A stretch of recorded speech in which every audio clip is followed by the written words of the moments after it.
이제 마가복음 강해 시리즈 5번째 시간입니다. 요즘에는 신조어가 상당히 많이 생겨서 들어도 무슨 말인지 잘 모르고 대략적으로 그 의미와 대략 이런 뜻이겠다라고 그런 들려지는 느낌은 알지만 정확한 뜻을 모르는 경우가 많이 있습니다. 그중에 요즘 굉장히 많이 쓰는 단어 중에 하나가 현타란 말이 있죠. 현타가 온다, 현타를 받았다. 아주 다양하고 그리고 이 현타란 말은 여러 용도로 본래의 의미를 넘어서서 이제는 지금 마치 옛날에 우리가 거시기 하면 다 통했듯이 그렇게 이 말이 쓰여지는 것 같습니다. 쉽게 말해서 우리가 예상했던 것과 다른 어떤 그런 경우가 일어날 때 깬다라고 하는데 옛날에는 깬다라고 했는데 지금은 현타가 온다 이렇게 말을 하기도 하고요. 또 충격적이다라는 것 할 때도 그때도 현타가 온다 그리고 기대했던 것과 달리 너무 허무하다라고 할 때도 그때도 현타가 온다라는 이러한 의미로 이 말을 사용합니다. 성경에도 보면 그런 현타가 오는 말씀이 상당히 많이 기록되어 있습니다. 오늘 우리가 읽은 본문에 나와 있는 말씀도 사실 현타가 오는 듯한 그런 말씀의 내용인 것입니다. 예수님께서는 그런 현타가 오는 말씀을 사실은 여러 경우가 있었는데 그중에 오늘 본문과 관련되어서 특별히 가족의 관계에 대해서 이런 현타가 오는 말씀을 한 것을 볼 수가 있습니다. 예수님이 12살이 되었을 때 이제 성인이 되었기 때문에 유월절 의식을 예루살렘 성전에 가서 의식을 치르게 되었는데 그래서 예수님과 또 예수님의 부모님인 요셉과 마리아가 함께 예루살렘에 올라갔다가 거기서 제사를 드리고 절기를 마치고 돌아옵니다. 마을 사람들이 같이 갔기 때문에 이제 이 예수님의 어머니도 그 친구들과 같이 오는 줄 알았는데 3일을 오고 난 뒤에 보니까 예수님이 없는 것이죠. 그래서 다시 찾으러 예루살렘에 올라가서 보니 예수님이 성전에서 거기서 바리새인들과 성경학자들과 이야기를 하는 것입니다. 그래서 어느 부모나 마찬가지로 자식을 찾았으니 일단은 안심이 되죠. 안심이 되면서도 마음에 야속한 마음이 들죠. 지금 너를 찾으러 우리가 얼마나 헤맸는데 지금 여기서 뭐 하는 거냐. 네가 만약에 오지 않을 것 같으면 친구에게라도 누구에게라도 이야기해야 되지 지금 여기서 뭘 하고 있느냐라고 이렇게 이야기를 합니다. 그때 예수님 뭐라고 말씀하셨죠? 내가 내 아버지 집에 있어야 되는 줄 알지 못했습니까? 라고 이런 얘기를 하시죠. 예수님의 육신의 아버지는 요셉이고 요셉의 집은 갈릴리의 나사렛에 있습니다. 근데 지금 여기는 성전이에요. 예루살렘 성전입니다. 근데 거기서 내 아버지의 집에 내가 있어야 될 줄 몰랐습니까? 라고 이렇게 반문하듯이 얘기하니 그 예수님의 아들의 이야기를 들은 요셉과 마리아는 현타가 왔겠죠. 지금 무슨 말하냐? 지금 무슨 말하냐? 물론 그들은 하나님의 아들로 태어났다는 것은 알고 있었지만 여러분 그것이 그들의 평생의 믿음으로 작용했다라고 생각하면 안 됩니다. 살다 보면 우리도 아주 중요한 사건이 일어났지만 그 사건이 평생 우리에게 기억 속에 영향을 미치지 않거든요. 그냥 일상이 되어버리면 그냥 무시되어지죠. 이들에게도 역시 예수님은 그들의 아들이었어요. 그런데 예수님이 하는 말이 내가 내 아버지 집에 있는데 지금 요셉과 마리아는 뭡니까? 부모라고 생각하고 있는데 당신은 내 부모가 아니다라는 식으로 거꾸로 이야기하는 듯한 들리니까 얼마나 좀 충격적이었을까, 현타가 왔을까 이런 생각을 하게 됩니다. 또 마태복음 10장에 보면 예수님이 이런 말씀을 하십니다. 사람의 원수가 자기 집안 식구라 아비나 어미를 나보다 더 사랑하는 자는 내게 합당치 아니하고 아들이나 딸을 나보다 더 사랑하는 자도 내게 합당치 아니하고라는 말씀을 하십니다. 마치 예수님께서 가족 사랑이 무슨 문제가 있는 듯한 얼핏 들으면 야 이게 무슨 말씀이냐? 부모와 자녀가 제일 사랑해야 될 관계 아니냐? 그런데 예수님이 그러면 나보다 더 사랑하면 그건 내게 합당하지 않다라는 말씀을 하시는 것으로 많은 사람들이 듣기에는 이것도 역시 현타가 올 만한 그러한 말씀으로 들려줄 수가 있습니다. 충격적이죠. 그리고 오늘 본문 아주 충격적입니다. 예수님께서 어느 집에 들어가셨다라고 20절은 말씀합니다. 그러자 예수님 주변으로 사람들이 운집하여 둘러 앉았습니다. 꽉 둘러쌌죠. 그리고 예수님이 그곳에서 말씀을 가르치기 시작하셨고 가르치고 있었습니다. 그때에 31절은 예수의 어머니와 동생들이 와서 밖에 서서 사람을 보내어 예수님을 부르니라고 합니다. 그러나 사람들이 너무 많이 둘러 앉아 있어가지고 이 가족들의 소리가 예수님에게 들리지 않죠. 그러자 이제 예수님의 그 제자 중에 누군가가 예수님에게 말씀한 것입니다. 보소서 당신의 어머니와 동생들과 누이들이 밖에서 찾나이다 라고 말씀합니다. 여기 보니까 어머니가 나오고 동생들이 나오고요, 남동생을 얘기하고요, 누이까지 얘기합니다. 여동생까지 있었는지는 모르지만 있었다라고 얘기하는 거죠. 그러니까 마리아가 동정녀 마리아가 평생 동정녀가 아닙니다. 예수님을 처녀의 몸으로 낳았을 뿐 그 뒤로 예수님의 남동생, 여동생을 낳았다라고 성경은 말해주고 있는 것입니다. 가족 전체가 온 것입니다. 왜 이렇게 가족이 총 출동을 했을까요? 21절 그 앞에 있는 말씀을 보니까 예수님에 대한 소문이 들리기 시작합니다. 예수님이 미쳤다, 미쳤다라는 소리가 이 가족들에게 들리기 시작하는 것입니다. 그래서 가족들이 생각하기를 이대로 두어서는 안 되겠다. 예수님이 이 미쳤다라는 소리를 듣고 다니다가 혹이라도 누구에게 그 미친 사람 처리한다고 해서 폭행이라도 당할 수도 있고 그럴 수 있으니까 이 예수님을 안 되겠다. 조금 정신이 이상한 모양이다. 우리가 집에 와서 좀 안정을 시켜야 되겠다 해서 직접 찾으러 나선 것입니다. 그리고 예수님이 계신 곳을 찾아온 것입니다. 그러니까 온 가족이 다 출동할 정도라면 지금 상당히 심각한 상황이라는 것이에요.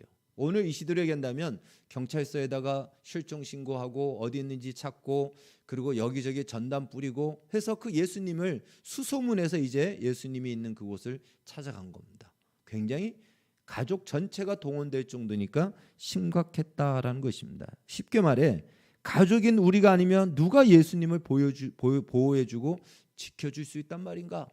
그러니까 가족밖에 없는 거죠. 오늘 우리 시대에도 그렇지 않겠습니까? 힘들고 어려울 때 그래도 내가 기댈 만한 곳이 가족이고 나를 지켜줄 만한 것이 가족이지 않겠어? 이런 생각을 가질 수가 있고 또 충분히 그런 생각을 가져볼 만도 합니다. 만약에 가족이 아니라면 미쳤든 말았든 아무런 상관도 하지 않았겠죠. 그러나 예수님 가족이니까 예수님을 사랑하는 마음으로 보호해야 되겠다라는 마음으로 예수님을 찾아 난 것입니다. 그런데 예수님이 하시는 말씀이 이 가족들이 듣기에는 너무나도 충격적이고 현타가 오는 말이죠. 그러한 자신들을 환영해주고 고맙다라고 맞이해 주지는 못할 망정 정 떨어지는 이야기는 하지 말아야 되는데 예수님 당신의 어머니와 가족들이 왔습니다 라고 얘기하니까 그 밖에 서 있는 가족이 뻔히 와 있다는 걸 알면서도 예수님 말씀합니다. 누가 나의 모친이냐, 누가 내 어머니냐, 누가 내 누이고 누가 내 형제들이냐, 저 밖에 있는 사람들이라고 아니다라는 식으로 그런 뉘앙스로 말씀을 하시는 겁니다. 뻔히 알고 있는데 그들에게 들으라는 듯 이야기를 하는 거죠. 그러니 이 이야기를 들은 가족들도 얼마나 당황했고 그 옆에서 그 이야기를 듣던 제자들도 이거 한번 깨는 거죠. 이게 무슨 말씀인가? 분명히 예수님의 어머니인데 예수님이 지금 실성했나? 왜 이런 말씀을 하시지? 라고 이야기를 하는 것입니다. 자연스럽게 그럼 우리는 질문이 생기죠. 그럼 예수님은 어머니가 없단 말인가? 누가 예수님의 어머니냐? 그러자 예수님이 바로 대답하십니다. 누구든지 하나님의 뜻대로 행하는 자가 내 형제요 자매요 어머니이다. 정리하면 이 말씀대로 본다면 지금 밖에 와 있는 마리아와 동생은 진짜 예수님의 어머니와 동생들이 아니고 하나님의 뜻대로 행하는 자야 예수님의 어머니요 동생들이요 형제다라고 하는 것 같이 들립니다. 만약 제가 예수님의 동생이었다면 마리아였다면 배신감을 느꼈을 거예요. 그러지 않겠습니까? 우리가 지금 바쁘고 살기 힘든데 지금 누구 때문에 이렇게 왔는데 어떻게 저렇게 말할 수 있단 말인가? 어떻게 가족을 향해서 마치 가족이 아닌 것처럼 이렇게 말할 수 있단 말인가? 배신감과 분노가 아마 일어났을 것입니다. 그렇다면 예수님이 정말 가족의 정을 끊어버리기 위해서 이런 말씀을 하셨을까요?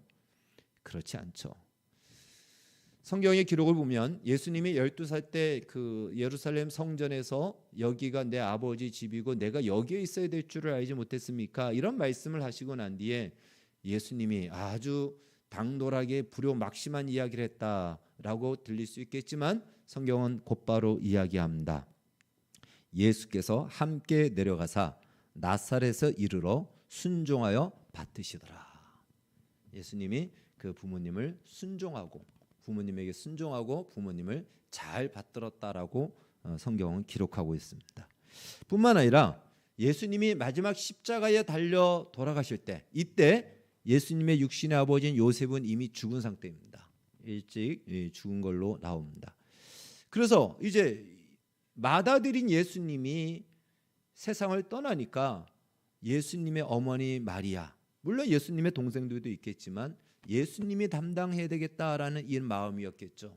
그때 그 앞에 서 있던 사도 요한, 제자 요한에게 요한아 너의 어머니로 이제부터 모셔라 라고 말씀하십니다.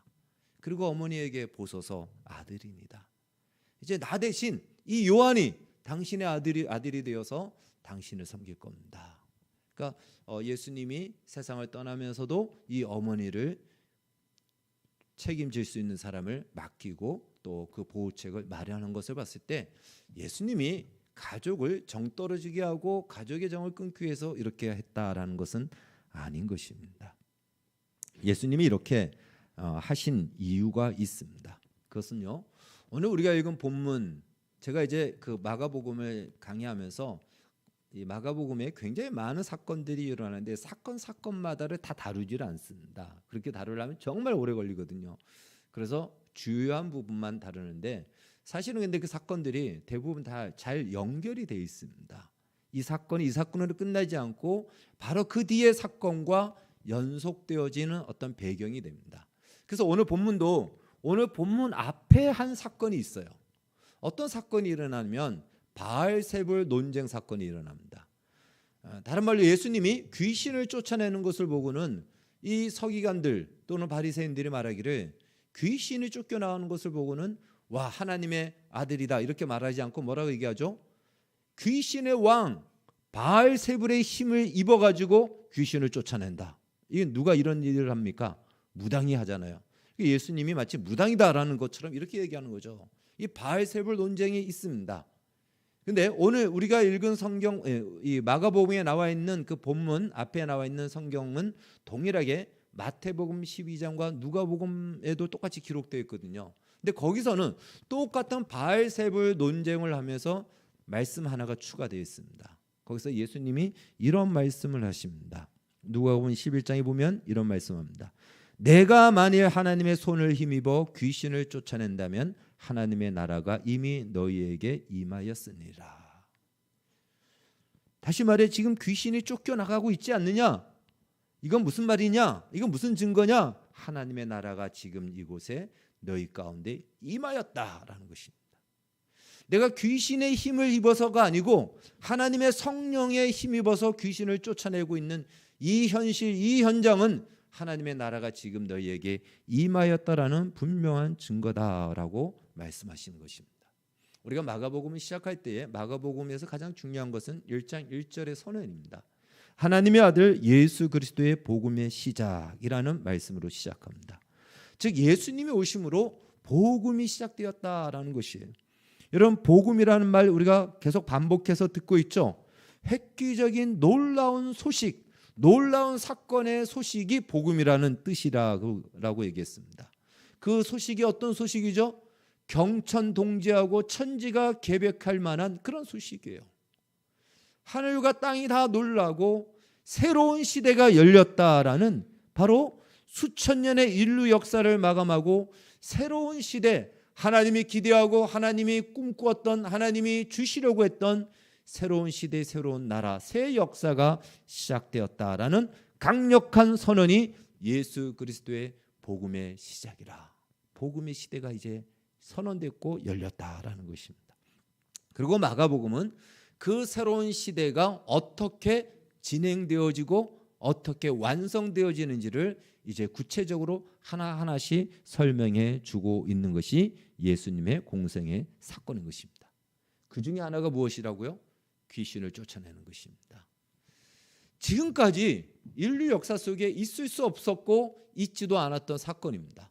무당이 귀신을 쫓아내는 것은요, 귀신을 쫓아내는 것이 아니고 물론 쫓아내는 것처럼 보이지만 그 안에서 귀신을 달래는 것이죠. 우리가 잘 알고 있듯이 테마를 한다지만 그들은 귀신을 달래는 것이고 더 큰 귀신을 씌우는 것입니다. 그러나 예수님은 귀신을 쫓아내죠. 오히려 귀신들이 알아보고 나갑니다. 이런 역사는 지금까지 없었습니다. 수천 년의 인류 역사 동안 이런 일은 없었어요. 예수님의 오심으로 이 역사가 지금 나타난 거예요. 하나님의 나라가 임했다라는 그 분명한 증거인 것입니다. 그동안은 귀신이 세상의 왕이었지만 그러나 이제 예수 그리스도 앞에서 그 귀신들은 추풍낙엽처럼 툭툭툭툭 떨어지며 나가 떨어지는 겁니다. 바로 새로운 시대 하나님의 나라가 임하였다라는 강력한 증거죠. 오늘 우리가 읽은 본문은 바로 이 사건 이후로 나오고 있다는 거예요. 그러니까 오늘 본문은 그냥 그것만 독립적으로 볼 것이 아니고 하나님의 나라의 관점에서 이 본문을 바라봐야 되고 해석해야 된다라는 것입니다. 예수님이 부모 형제도 몰라보는 배은망덕한 페류나라는 것을 말하고자 하는 것이 아니라는 것입니다. 그렇다면 예수님이 왜 이렇게 말씀하셨을까? 지금 어떤 배경이라고요? 바알세불 논쟁을 하면서 하나님의 나라가 임하였다는 것을 다시 한번 선언한 거예요. 그러면서 그 하나님의 나라는 어떤 나라인 줄 아느냐라고 이야기하는 것입니다. 하나님의 나라는 이 세상의 나라와 다르다는 것입니다. 이 세상에서는요, 가장 가까운 관계가 무엇입니까? 가족입니다. 가족은 아무리 내가 싫어도 피할 수 없는 운명으로 묶여진 운명 공동체이죠. 그래서 가족에 대한 정의가 참 많이 있어요. 가장 힘이 되는 존재가 가족이지만 또 가장 힘든 존재가 가족이기도 하다라는 이런 말도 있습니다.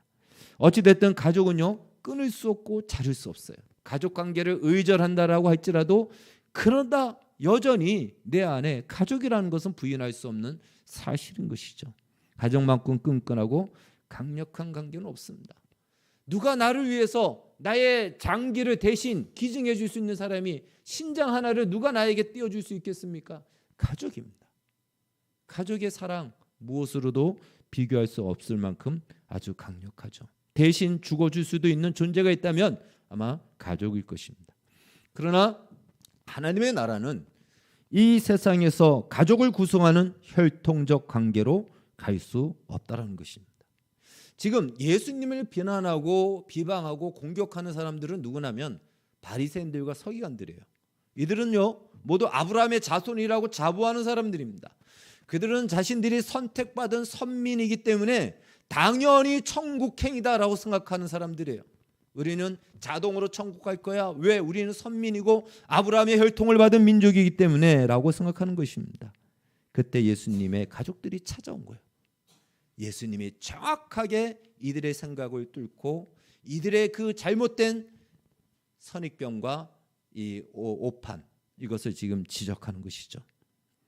예수님께서 이렇게 말씀하신 것은 이렇게 볼 수 있습니다. 심지어 예수님의 혈연적 관계인 예수님의 어머니와 형제들까지도 단순히 혈통적 관계이기 때문에 예수님의 가족이 되고 하나님의 가족이 되고 천국에 갈 수 있는 그 존재가 될 수 없다라는 것입니다. 그걸 예수님이 지금 선언하는 거예요. 지금 둘러서 있는 사람들 너희도 잘 들으라는 거예요. 지금 너희에게 얘기를 한다는 거예요. 예수님의 가족에게 얘기하는 것이 아니고 이들에게 얘기하는 것이죠. 오늘 우리에게도 얘기하는 것입니다. 아브라함의 자손이라고 너희들이 그냥 그 혈통적 관계로 천국 갈 줄 아느냐? 그렇지 않다. 하나님 나라의 가족은 이 세상의 가족의 원리와 다르다라고 얘기합니다. 요한복음 1장에서는 이렇게 말씀하죠. 영접하는 자 곧 그의 이름을 믿는 자들에게는 하나님의 자녀가 되는 권세를 주셨으니 이는 혈통으로나 육정으로나 사람의 뜻으로 나지 아니하고 오직 하나님께로부터 난 자들이니라.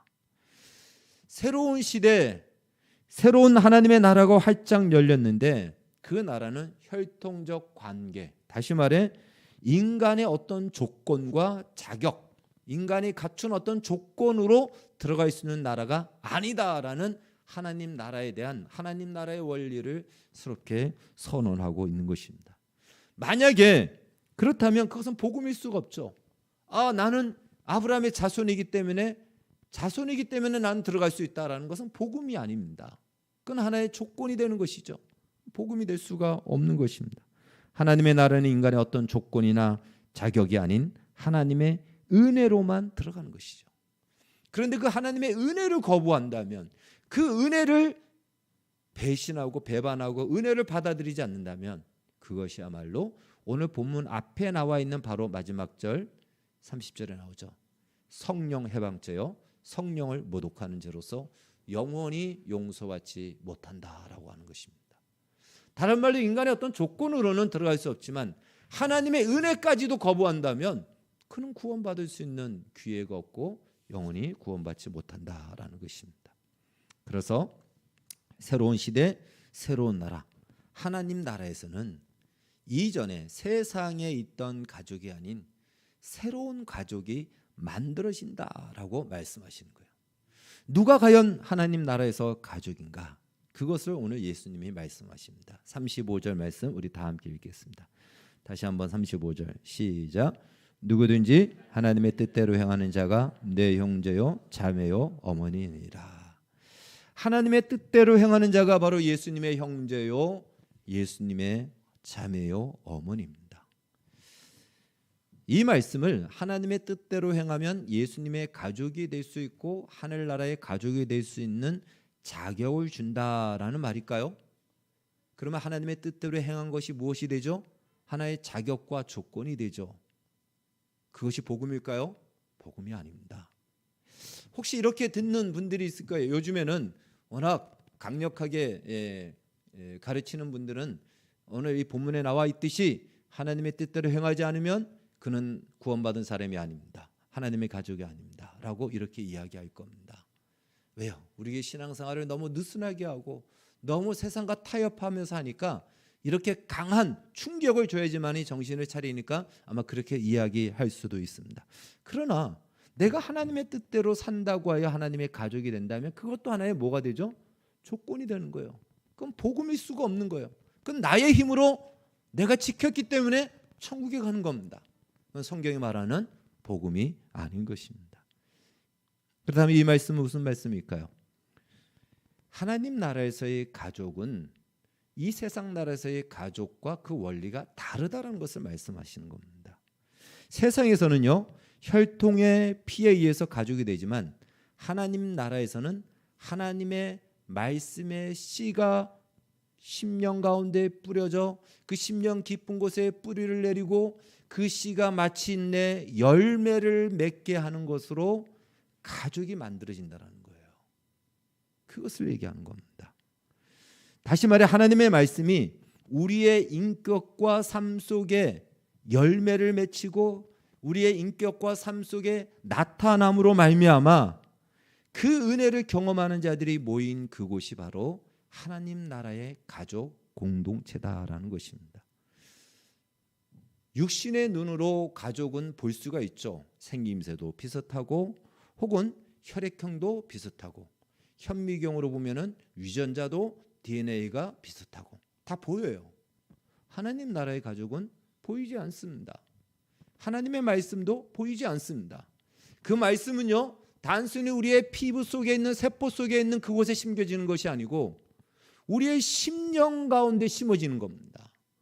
우리의 영혼 가운데 심어져서 그 말씀이 보이지 않지만 뿌리를 내리고 그 말씀의 성령의 능력에 의해서 그 말씀이 살아 움직임으로 말미암아 전혀 보이지 않았던, 전혀 눈으로 볼 수 없던 하나님의 말씀이 보이는 우리의 삶으로 나타납니다. 우리의 인격과 우리의 말과 우리의 사고방식과 우리의 삶의 방식으로 나타나므로 아하, 하나님의 가족들이구나라는 걸 알 수 있다는 거예요. 그렇게 하나님의 나라의 가족은 만들어지고 형성되어진다라는 것입니다. 그러니까 이러한 하나님의 말씀의 씨가 풍성하고 충만한 곳이 사실은 천국이에요. 천국은 이것으로 가득 차 있습니다.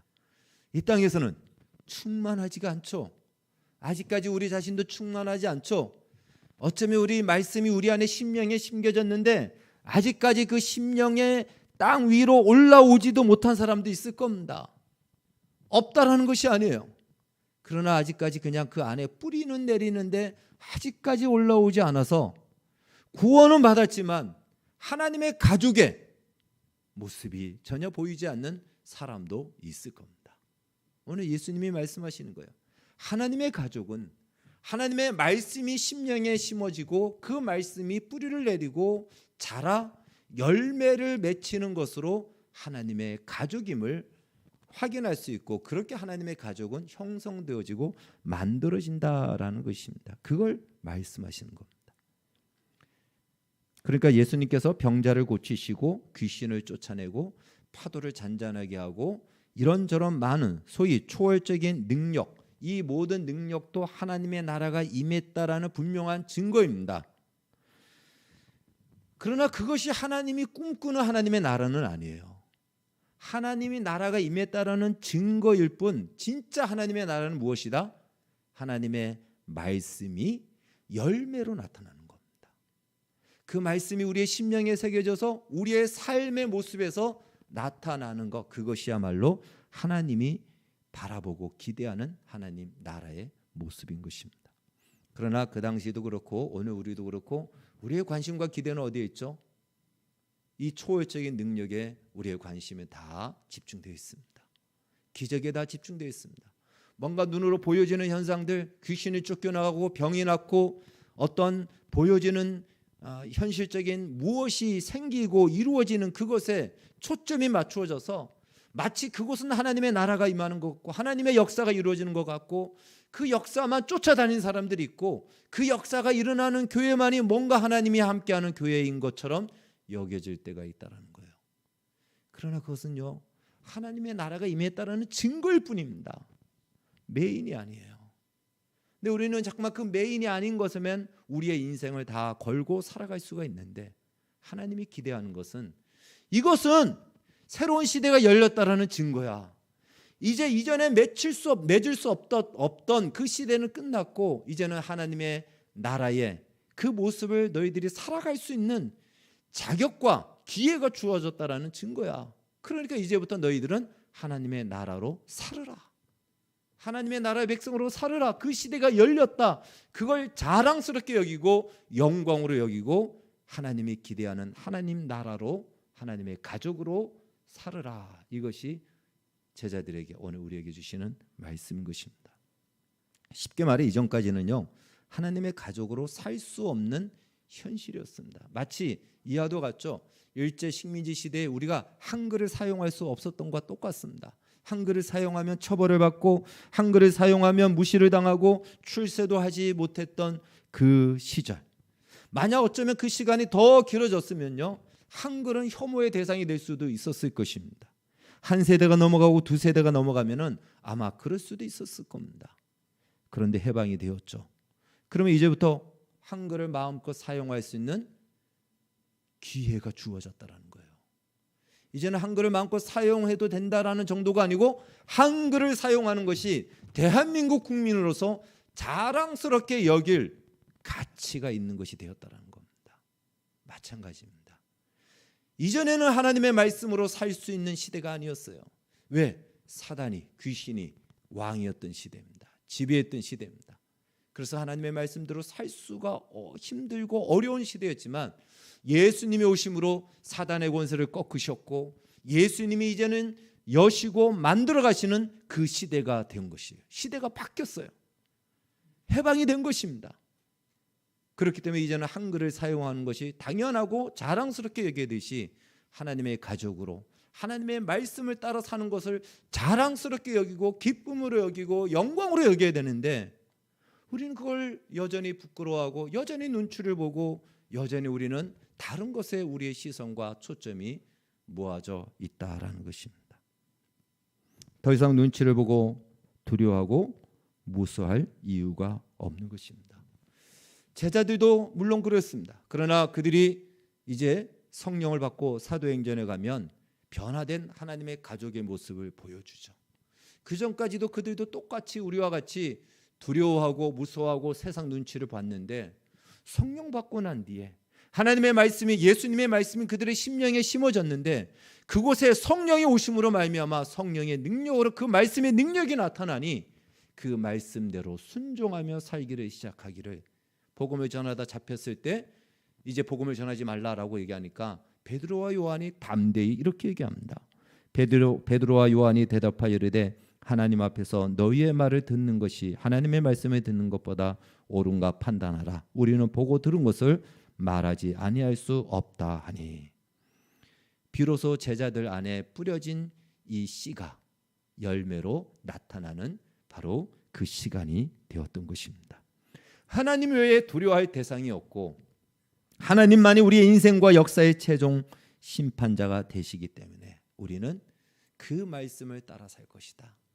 그 말씀을 따라 사는 것은 나의 영광이고 기쁨이고 그 말씀을 따라 살 수 있는 기회를 주신 것은 이것은 무엇으로도 바꿀 수 없는 하늘의 선물이다. 이렇게 여긴 거예요. 그래서 그들은 핍박을 받는 것을 기쁨으로 여겼다라고 그렇게 성경은 말하고 있습니다.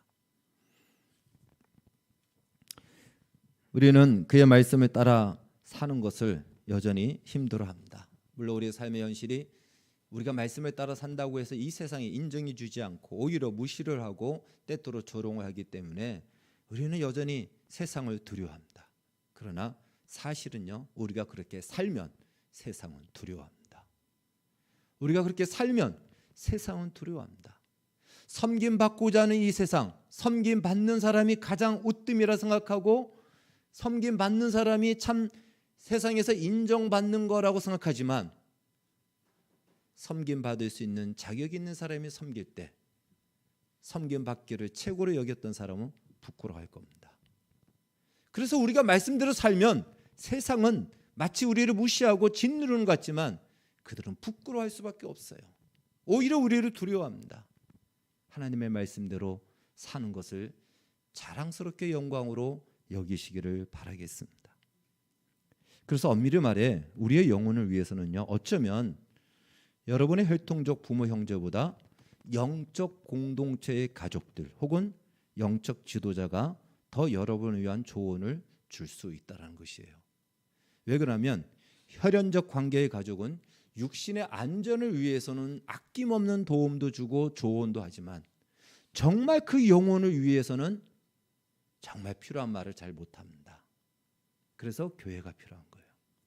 그래서 교회 지도자의 말을 들어야 되는 이유가 영혼을 위해서는 그 말이 유익하기 때문에 그렇습니다. 오늘 우리는 하나님 나라의 가족으로 부름 받았습니다. 그러나 우리가 하나님 나라의 한 가족됨을 확인하기 위해서는 가족에게는 공통점이 있거든요. 이 세상의 가족도 공통점이 있잖아요. 유전자가 같잖아요. 혈액형이 어찌 됐든 부모가 다르면 둘 중에 하나는 닮게 돼 있습니다. 공통점이 있어요. 우리의 공통점은 무엇일까요? 우리가 하나님 나라의 가족이 되었다는 공통점은 우리 안에 심어진 하나님의 말씀이 열매로 나타나야 우리는 공통점을 확인할 수가 있는 것입니다. 그 말씀의 가치관에 따라 살아가야 우리는 우리가 한 가족임을, 끈끈한 한 가족이고 영원히 헤어지지 않는 가족임을 확인하게 되고 우리의 육신에 필요한 것을 넘어 영원한 것까지도 우리는 나눌 수 있고 아낌없이 베풀 수가 있을 것입니다. 물론 하나님의 말씀대로 사는 것이 쉽지 않겠지만 그렇게 사는 것이야말로 이제 우리에게 주신 기회요, 영광이요, 이것 자체가 우리가 하나님의 가족됨을 확인할 수 있고 스스로 느낄 수 있는 선물이라는 것이죠. 여러분, 세상에서도 어떤 유명한 가족이라면 그 가족 됐다는 것 자체를 자랑스럽게 여기잖아요.